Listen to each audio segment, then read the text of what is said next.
My name is Karen. I was at the end of my rope. I have been diagnosed with body dysmorphic disorder. I don't even like to think of the term because I don't like to label myself, but and major depression and anxiety, and you feel completely hideous being out in public. You can see how all the problems can occur, and by the time I got to see Robert, I was not leaving the house. Getting to work was ridiculous. I wasn't able to focus and talk to people at work. It was a new job. I mean, it was just out of control. And yes, I've been on every medication, antidepressants, anxieties. When those didn't work, my lovely doctor put me on painkillers, Loratabs.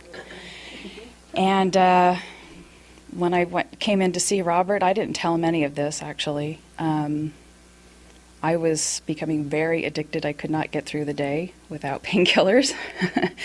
And obviously couldn't go out, couldn't go shopping. I had to take painkillers, just go to Walmart, but you know, everybody could. I mean, you might benefit from doing painkillers going to Walmart. No, I'm kidding. Did the first 2-hour session was on a Friday. By Saturday afternoon, I was at the mall. I swear to you, this is no joke. And I was driving home, and I always get that clamping around my throat. I just haven't been able to breathe. And I remember driving home and going, I can breathe. This is the clearest I can breathe. And I went to the mall the next day, and I bought me some new pair of shoes. I mean, that was just major. I went by myself. I wasn't shaking and sweating, and I didn't have this fear like everyone was staring at me. It was gone. Coming up here is a whole different thing because I've never been on, I won't even take pictures, and so being videotaped right now this is pretty huge. Guess I need to tap on that. So I'm off all medications. I didn't tell you. Yeah, just right after that week, within a week, I stopped all my antidepressants, anxieties. I was going through bottles of Tylenol. I just stopped everything. And I just wanted to share with you one other thing that was very poignant to me. You know, when you're feeling this horrible and hate yourself, you don't really have the will to live.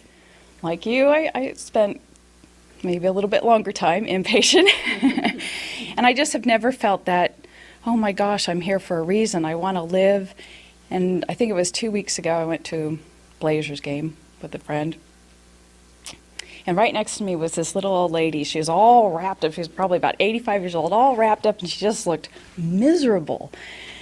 And I looked at her, and my little hand, this hadn't happened yet. My little hand just went right up here, and in my hand, and what crossed my mind was, I want to live, I want to live, I want to live.